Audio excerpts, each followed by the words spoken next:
Hi guys, this is Lashette from Scarlet Moon Creations, and I'm back with a new video. These are my favorite books of 2023.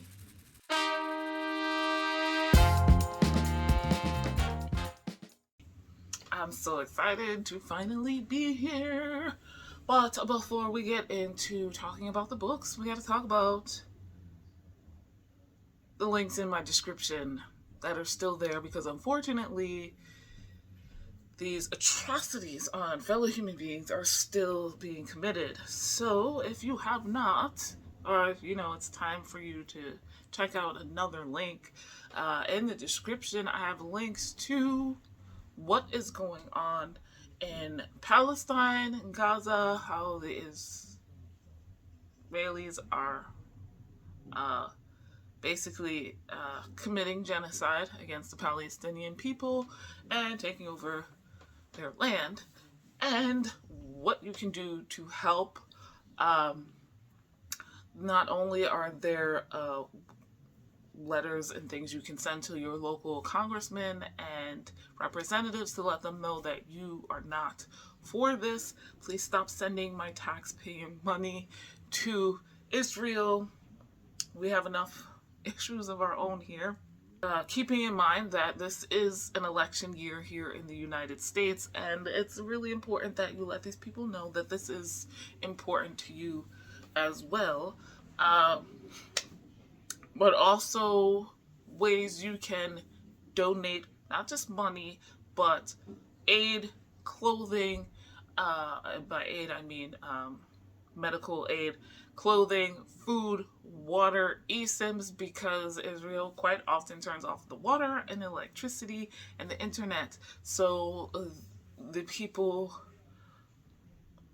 have no way of taking care of themselves in the midst of all of the bombing and attacks going on. So look for those links if you have not yet. I try to update with new information where I can. There's also links where you can follow actual Palestinians on the ground, whether they be press or regular people, to kind of get updates. Also, those who have family in Palestine who are here in the United States doing their best. You can follow them to keep up to date with what is happening currently every day, because these things are not really in detail on the news, or at least not major media news. There are also links in the description for how you can help the people of Congo, who a large majority are being enslaved in cobalt mines, which are run by companies that sell cobalt to various electronics industry companies. It's your Apple, your Samsung. Samsung is a Korean company, but that does not mean they don't use it. This is not just the US thing. This is the world. Many more. It's not just your phones, your TVs, your DVD players, if you have them. All of these things use cobalt quite often. Your kitchen appliances as well. So this affects you. They think the demand is so great that they have to enslave people and to get this cobalt out of their country's land. And a lot of those enslaved are children. I've seen too many under the age of 10 with barely any clothes and hardly being fed, hardly given water, and that's not okay. So sharing these links so you can find out more of what is going on. Follow people who are in Congo to see with your own eyes and hear with your own ears what is happening, and links of what you can do. Again, writing to your representatives, your senators, to let them know that as they represent you, they need to have this stopped, to put pressure on these companies to not support the enslavement of the Congolese people. There's also ways you can send humanitarian aid, money, water, and the like to keep these people alive, because they deserve life and better than this. So links in the description.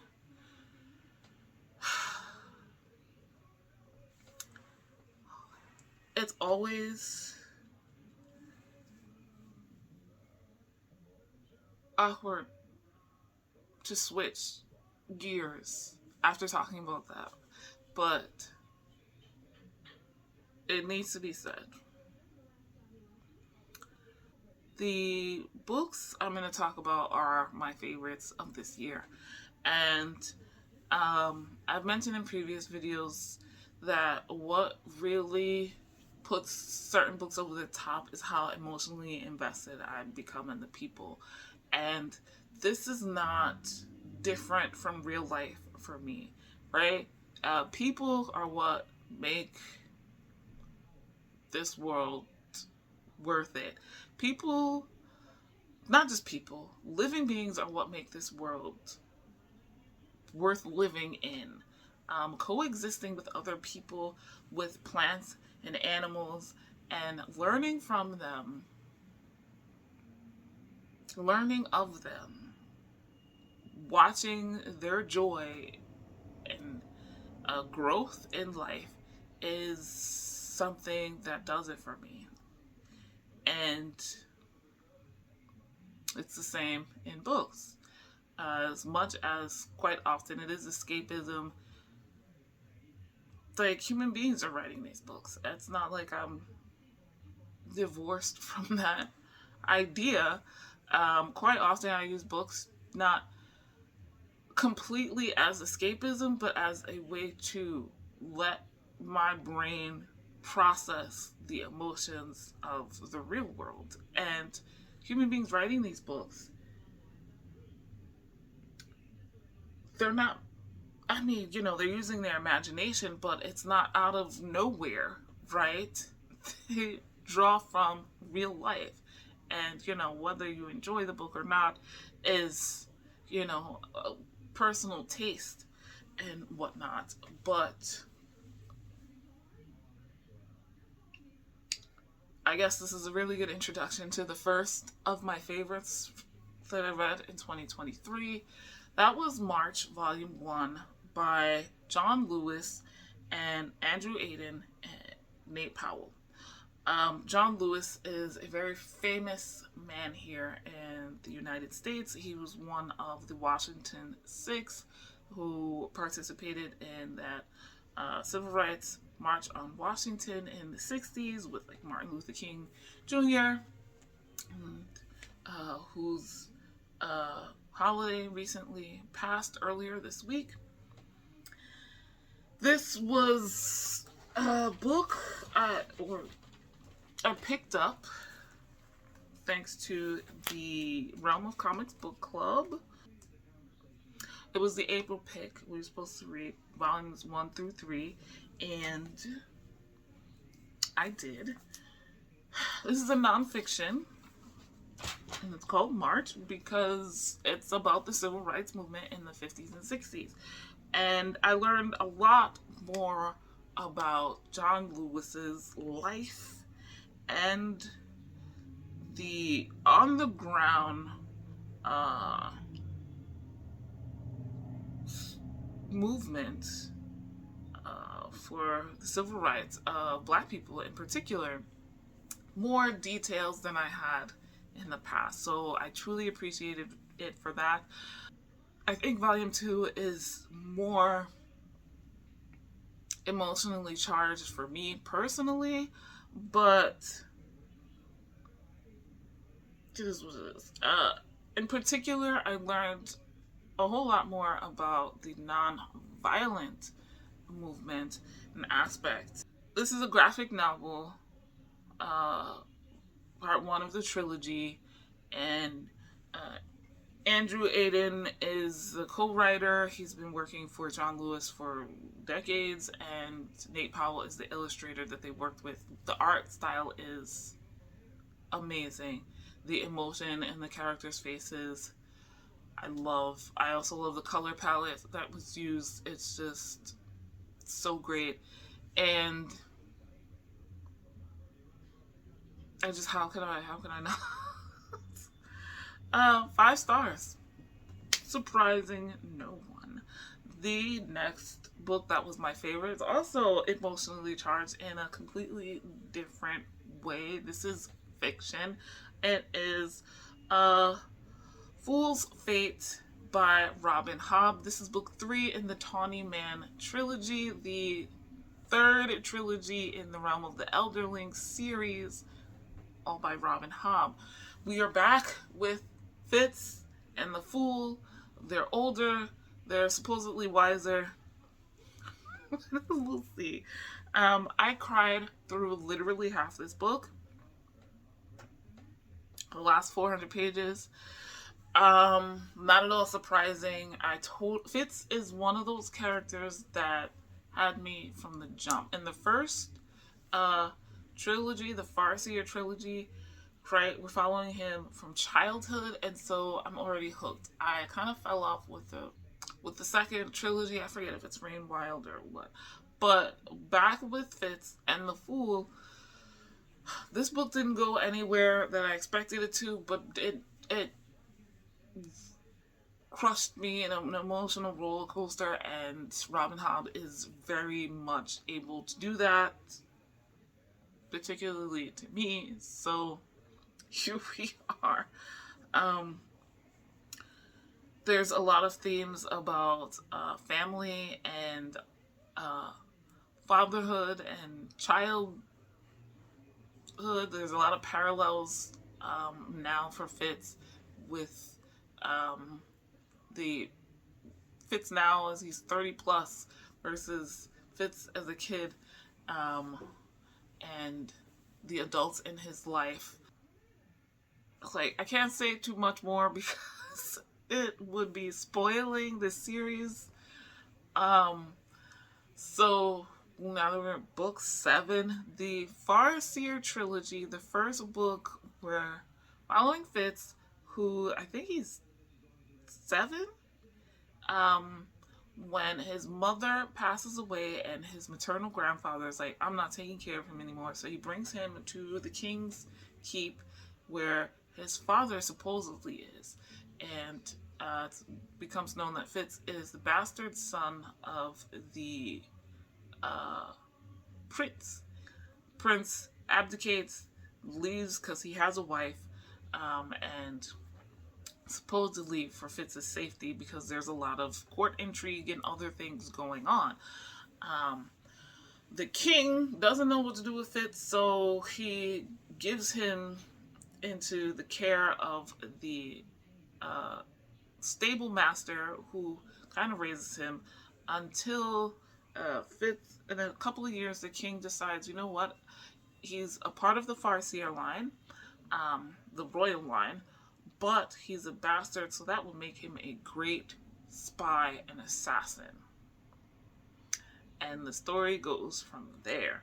We watch Fitz get pummeled around left, right, center as a kid with all of these intrigues, with all of this stuff going on, and very few people seeming to want to, take care of him just because.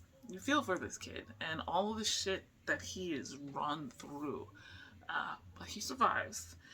There is magic in this series. There's the wit and there's the skill, 2 different types of magic. I would say this is more of a soft magic system. It's not too much detail for reasons I can't really give. But there's enough that you can understand what's happening with that. But otherwise, it's more of a medieval fantasy, high fantasy series. There are dragons, if you're interested. So, the next favorite of mine,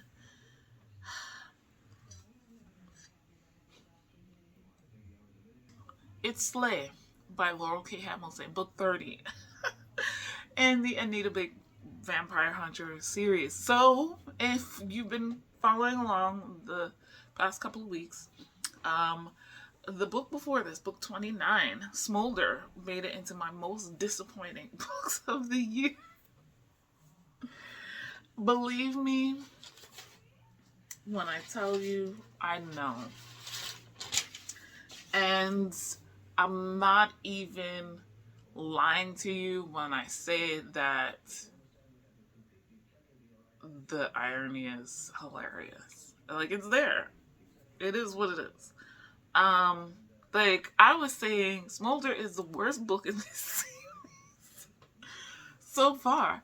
Book 30, it might be the best. We'll see what happens after this. But for now, it might push out my favorite of this series. So, Anita Blake, Vampire Hunter series, is my favorite series of all time, point blank, period. And this book, like, brought that, cemented it back. I was like, maybe I should be thinking about something. But no. The problem with book, I don't want to go on a rant. But anyway, so in this series, we are following Anita Blake, who is a vampire hunter. She also has the ability to raise the dead. And she is a U.S. Marshal in her vampire huntingness. She's a loner because of her jobs and her abilities and that kind of thing. This is a Hispanic woman who was kind of kept away from her culture to an extent. But, yeah, she is called upon by the police because of a strange mix of her abilities and her schooling to kill vampires. This is a urban fantasy. We're in modern day St. Louis for the most part in this series. And, you know, vampires exist. Werewolves and other were-animals, tons of were-animals exist. The Fae exist. Demons and magic, necromancy, raising the dead, all of that exists. And for most of it is known to the world, in particular the United States. And to an extent, these non-human beings are assimilated into society. There are laws and rules, both protecting them and protecting human beings from them. And that's where kind of Anita falls into this. And over the course of 30 books, we've watched Anita change and grow as a person. There is romance in this. It's slow burn, I'm going to tell you, up until it's not. And then it's like fast, constant burning. Right? There are books where people are like, this is just erotica. And I'm like, oh, not quite, but close. There's still some plot. There's kind of a monster of the week aspect where she's solving some kind of crime, usually a supernatural one, with the police. There's all kinds of supernatural, paranormal intrigue going on as well. There is a vampire court, by the way. And, you know, we have this woman who has been questioning her own humanity, her own morals and values, and her sexuality, because in the beginning of this series, Anita is not having sex, she is not dating, she's doing none of that. And slowly that changes, and now she's in polyamorous relationships and in sexual and romantic relationships with women, and still somehow a Christian. There's some faith things in there as well. I love this series. In book 30, we wrap up all the stuff that was left undone in book 29. I still don't remember exactly what happened in book 29. However, it's wrapped up. There was a shocking surprise at the very end I was not expecting at all. All I will say is Grandma's going to jail. If you read it, you read it. If you know, you know. If you don't, you don't. It's fine. There was a lot of callbacks to various things over the series, and it wasn't just, oh, in the background. This is from Anita's point of view most of the time. And so she is realizing how she's changed and grown as a person. We also meet her family for the first time in 30 books. If you've read any of this series, you know how much her childhood, like most of us, has influenced a lot of what she's done as an adult. And she's been working on that. Homegirl's been going to therapy for like 10 books at least, right? And dealing with her romantic relationships. There was something that was brought up in book 29 that I was like, we're just not going to address this at all? You just throw this in the end and then end the book? What? That was dealt with. I'm not 100% happy the way that was dealt with. It was all very quick in both books, and I was just like I'm happy with the turnout, the results, but I would have liked a little bit more with the how we got there. Also, not super impressed with the bad guy, but maybe it's because I forgot everything that he did in the last book because I was so disappointed with it. I gave this 4.5 stars. This feels like a culmination, and what I realized in reading this is that this is the 30th anniversary of this series. 2023 is 30 years since the first book came out. And so having the 30th book out on the 30th year, nice, right? So what I believe happened is, because she's had books thicker than 29 and 30 was, I think they had written the whole thing and they decided to split it to have that synchronicity, 30th book on the 30th year, and instead of it coming out in the 31st year, or whatever have you. So I'm content. I'm probably going to read book 29 again, but it's still on my disappointed reads. Anyway, I gave this, like I said, 1.5 stars. Slay. I loved it. Back to number one on my favorite series. The last book, that's right, I have 4 books to talk about. I could not include this. Not include this. This was a surprise read. Not in the content, just I wasn't planning on reading this year. I didn't know anything about this author because this was a debut novel. And I saw it on Instagram. I'll put the account here because I forget the name right now. I was very intrigued by the premise and I really wanted a romance. And the book came through, the ebook, just at the right time.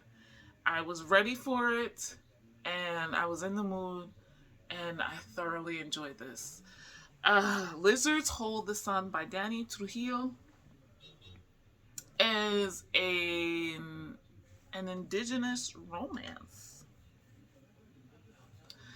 We're following 2 characters, Xiomara Chavez, who is an indigenous Mexican archaeologist, and she is fully aware that this is an industry, a career path that is mostly for white men of the West, the North in particular. And she has put out an application to work in Canada on an indigenous site there, and they accept her, so she goes. So the site she's supposed to dig, but also provide materials for the future tribal museum that is going to be nearby to hold these materials and other historical items that the tribe has already saved. There's that aspect of this is not like your stereotypical architectural dig run by a white man, where it's just like, you know, like there's rules or whatever with architecture. Architecture. Archaeology. I keep saying, I'm like, why does that sound like archaeological dig? There is a local who is part of the tribe, but also an architect, Callahan, um, that she meets while there, and you know things spark. It's a little bit of a slow burn.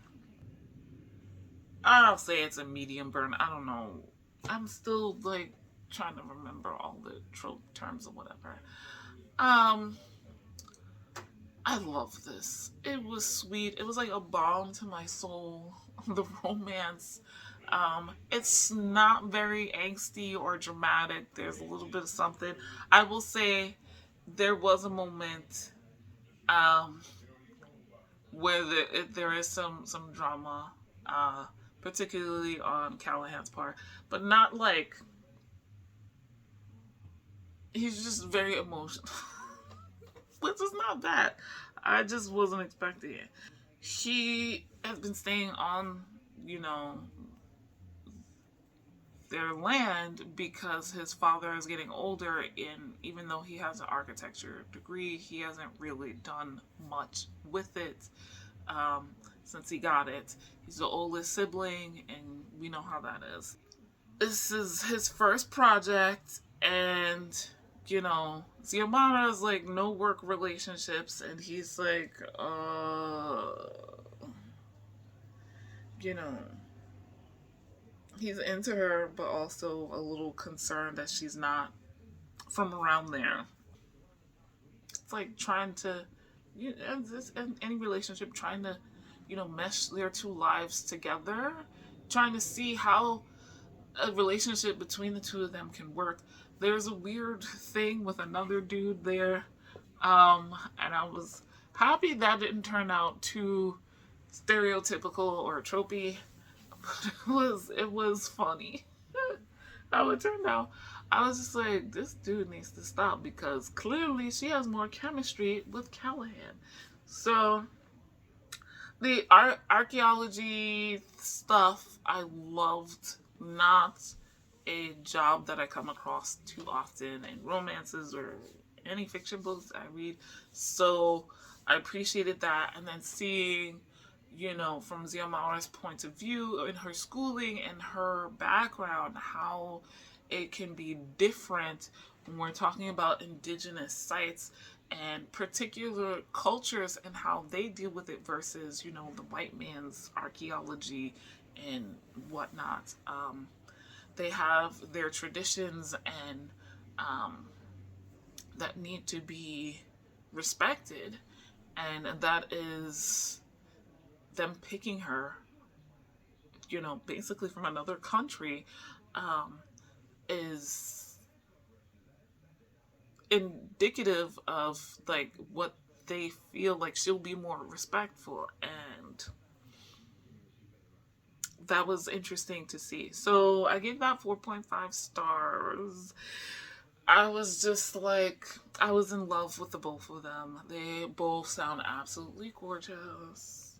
And so you're looking for a BIPOC romance. And I found out that there's going to be another book coming from Danny Trujillo. So I'm ready. I'm ready. I think it's one of Callahan's sisters. So I'm looking forward to it. Guys, those are my favorite books of 2023. Have you read any of these? What did you think? Please be nice, because I love them. Let me know what your favorite book was of 2023, because I'm watching tons of people's, and I know everybody doesn't make videos. Not that I need more books on my TBR, but it is what it is. Like this video if you liked it. Subscribe if you are new. Hit the notification bell so you know when the next video is coming. I don't know if I'll get a 2023 stats video out, but I will. I mean, possibly post a short. If I don't, definitely my mid-January wrap-up, because I need to get to that. I'm trying something a little bit new, and it's not going well. But yeah, so we're on to 2024 now, guys. Links in the description to everything I've mentioned here, as well as a 10% off discount code to my Etsy shop, where I make all natural bath body products for magical and mundane purposes. There is also a reminder, the links where you can find out more about what's going on in Palestine and Congo and how you can support the people of both nations. Check those out, share them, please. Thank you guys so much for watching. I'll see you in the next video. Bye.